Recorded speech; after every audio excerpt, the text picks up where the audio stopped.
So we're going to talk a little bit about meditation. Most of the times you'll hear followers of the Bible talk about fasting and praying, but they never really talk about meditation. That has never really been pushed.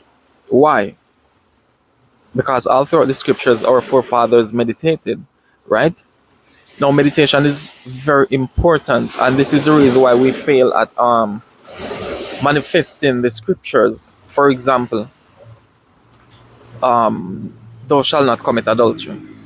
You don't even have to read the Bible to know that you should not do it, because that law is naturally embedded in you. This is the reason why when you're gonna commit adultery, the last person you would tell is the person that you're actually with, because you know it's wrong. Something inside you know it's wrong, and that's why you hide it from that person. You will tell all your friends, everybody else.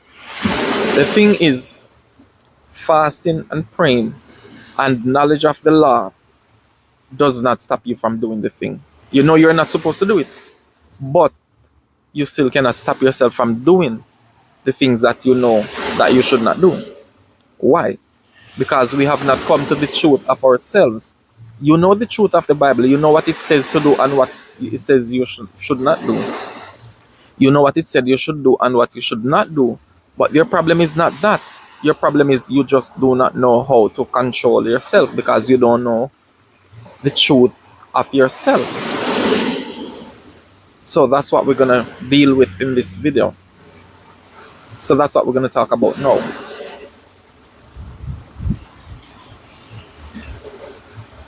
Now, most of the times we talk about ourselves, what we really refer to is our body, our bodies. For example, when you say, I am tall, I am short, I am fat, I am skinny, I am brown, I am dark, you are actually referring to the body. That's a description of the body. And you have your own logic to confirm that it's true. You slap yourself, you see? I feel it. It's me. I am the body. Right? So that is confirmed that what I am is this body. Good. So moving on.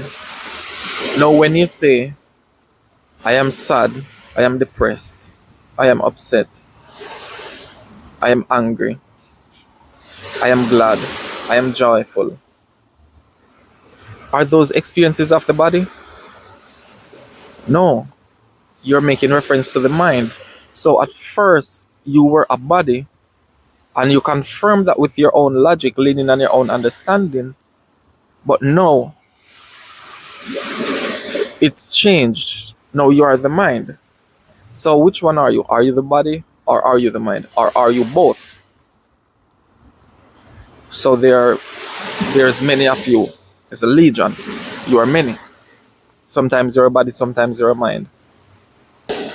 So sometimes you are sensations, sometimes you are feelings, thoughts. But the sensations that you experience in the body, like the slap right here, it comes and goes, right? It comes and goes, right? The thoughts that you experience in the mind, they come and go. The feelings, they come and go. You don't always have one consistent feeling right throughout every day. One sensation right throughout every day. So they come and go. So the question is, what you are, does it come and go? No, because you're always there, right? So if what you are is always there, but your thoughts, your sensation, and everything else come and go, that means what you are is different from what you experience in your body and in your mind and in your ego and in your memory. So those are different layers of your existence, but that's not the truth of what you are. Your sense organs are mediums that you use to perceive the world outside. For example, the eye. The eye is seeing the microphone, so the eyes is separate from the microphone. The eyes know of the microphone, it's in front of it.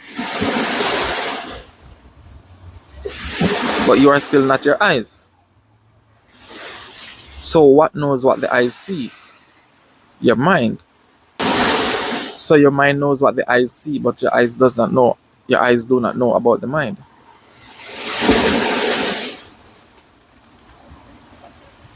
So then that's your logical confirmation that you are the mind. Okay, where is the mind when you sleep? Is the mind present or is it absent? What is your knowledge of the world when you sleep? These physical things that you're seeing, the trees, everything, where does it go when you fall asleep? It goes with the mind. But when you sleep, you do not go away. You are still there, you are still present. So that means what you are is beyond the mind.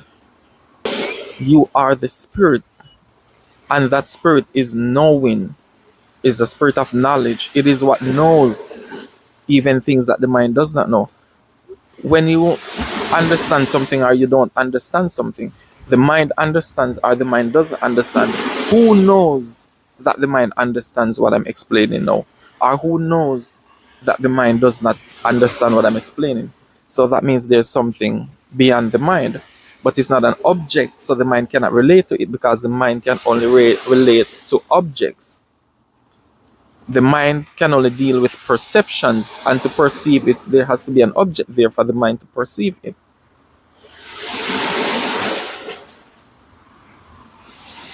The mind being the subject and those being the object. So even your thoughts are perceived because it's an object. The feelings, sensations, these are objects. They're perceivable by the mind. But the spirit in you, the mind cannot perceive it because there's no objective quality for the mind to relate to.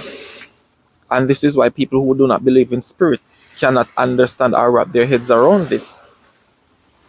Because they can only relate to tangible things. Things that you see, hear, taste, touch, feel. But beyond that, they have no understanding of those things. For them, it doesn't exist. If they cannot see it, it doesn't exist. What you are knows of everything that you experience, whether you experience it through the eyes, the ears, the nose, the tongue, and the skin. For example,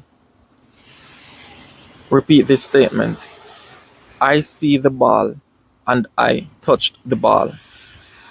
Now the question is, the same eye that saw the ball, is it the same eye that touched the ball?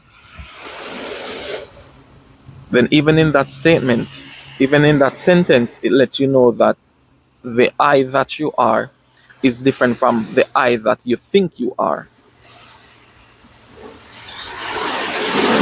So even if you think that this is the I that sees the ball, you know that that's not the I that touched the ball.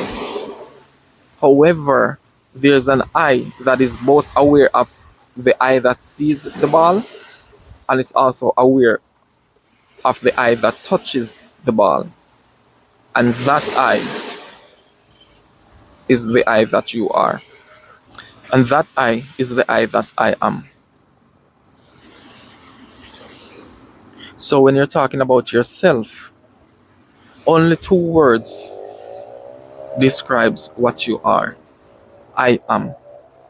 Anything else apart from that places a limitation on what you are. This is why you say I am short, I am tall, I am intelligent, I am clever, I'm smart. Those are describing something else, but it's not describing the nature of what you are. I am that I am. There's no other words to describe it because everything else is going to be objective, and you cannot use objective qualities to describe something that has no objective qualities. That is your true self. The I that is beyond objective qualities. Shalom.